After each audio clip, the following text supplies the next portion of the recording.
The first line is hilly impertinent. Damn it. No matter how long or short your novel is, it's probably going to have a first line. The single sentence that starts your story gets a lot of attention.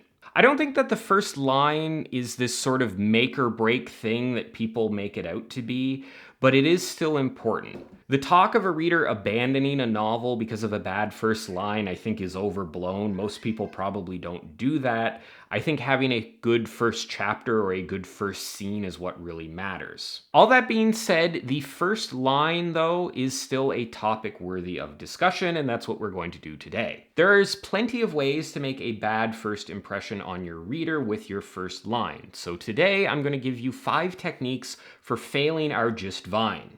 Damn it. All right, the first technique is to balance clarity with intrigue. Ooh. The first scene, the first chapter, the first line of your novel should be as clear as possible. This is not a time for reader confusion or overwhelm. This is a time for clarity. Remember, the reader knows nothing about your story or your characters or anything at this point. So a major part of a good introduction is introducing them to all of these elements in a clear way. And this begins with your opening line. Now, the opening line does not need to be a complete holistic introduction to every element of your story. Contrary to what some people will tell you, your opening line doesn't need to introduce 3 different characters, get the conflict across, and exposit 1,000 years of your world's history. But it does need to clearly convey some kind of idea. Ideally, this would also contain some interesting piece of information, something that gets the reader's attention, a little bit of intrigue. Bob chewed his syrup-drenched pancakes with relish, drank the steaming coffee with vigor, and swallowed all the small shards of broken glass without noticing. That first line gives you a mundane but clear image of a guy eating breakfast, alongside an intriguing detail that someone is trying to feed him some vitamin G.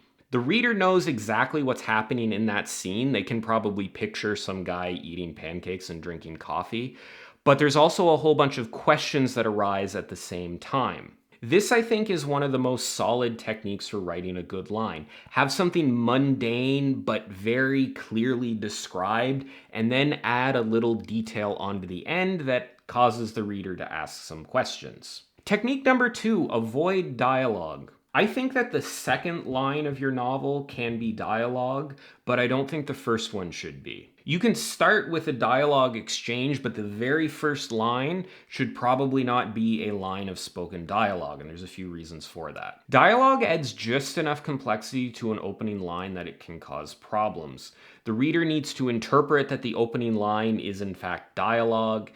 They won't know who is speaking it because they don't know any of the characters yet, and they don't know the situation or environment where the line is being said. Even if you have some really compelling thing that could be delivered through dialogue, putting something like a single line of description or a facial expression or a character reaction as the first line instead will probably enhance that dialogue, if for no other reason than it gives the reader a bit more clarity. Harold pulled up his soot-covered goggles and eyed the charred corpse of his lab assistant.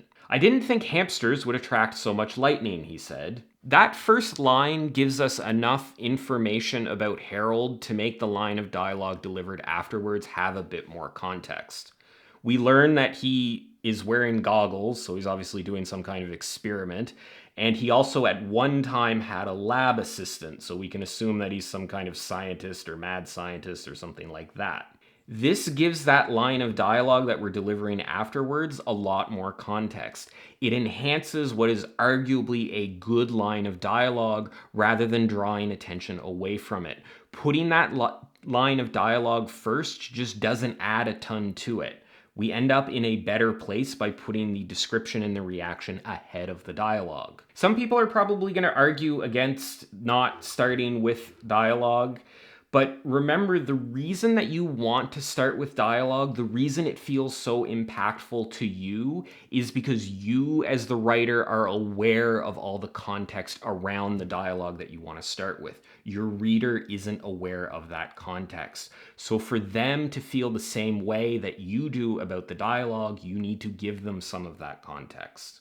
Technique number 3 for writing a stunning opening line. Subvert expectations by starting with something boring or off-tone. Everyone expects the first line of a novel to be like a sales pitch. That's when writers really crank up the pressure and pull out all the stops to get the reader to sign up for an extended warranty and roadside assistance. Don't buy that stuff, it's basically a scam, but definitely get the undercoding. That's important. Having a first line that is actually a little bit boring or doesn't seem to be engaging or seems off tone for the novel can actually work pretty well. This works especially well when the reader has some sort of expectations going into the novel. They might get these expectations from things like reviews or the cover or the blurb or things like that. If it's a horror novel with like a bloody skull on the cover and it starts with a character setting up a tea party, that's kind of a boring first line that sort of subverts expectations. It goes against the tone of what we were expecting the novel to be about. This works because you are building some tension because the reader knows that something is off. They're expecting this to be a horror novel, but you're having the character set up a tea party. Which, now that I think about it, depending on who the character is and the context of doing it, setting up a tea party could actually be a good start to a horror novel, so maybe that's not a good example. Now, you definitely don't want things to stay boring. I would move into an interesting or an engaging or an intriguing, action-filled scene as quickly as possible, but you don't necessarily need to start there. This technique involves starting with kind of a dull note and then moving into something more interesting. You catch the reader's attention because they're probably expecting things to be more exciting. The first example I gave in this video with Bob eating pancakes, probably for the last time, is an example of this. That's a boring opening line to start with. In that example, the move to intrigue within the opening line happens within the opening line, but you could just as easily change that to reveal the broken glass maybe a paragraph or two further on. In that case, we would start with a bit longer of a description of Bob eating his breakfast, and then after a paragraph or two, get into the fact that somebody is trying to feed him some vitamin G. First line technique number 4, start at a lull. A common piece of advice around the opening of your novel is to start with some sort of action. This works well as it's something interesting, it gives you opportunities for character development and exposition, and it's far better than having a character brushing their hair or looking in the mirror or getting out of bed. Starting with an action scene is usually a good idea. All that being said, though, being right in the middle of action during the first line is not necessarily a good idea. This gets back to clarity and reader understanding. Action is great, but it can be overwhelming and confusing for someone who's new to your novel. Having your first line center around a break in the action is a good way to have your cake and eat it too. Well, don't start with the character eating it because you shouldn't immediately start with action. That's the whole point of this technique, but you get what I mean. The example with Harold, the mad scientist, is a good example of this.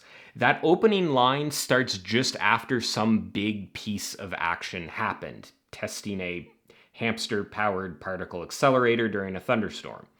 Showing that action happening at the outset might be a little bit too much. There might be too much going on. But dealing with the aftermath lets us stay close to the action.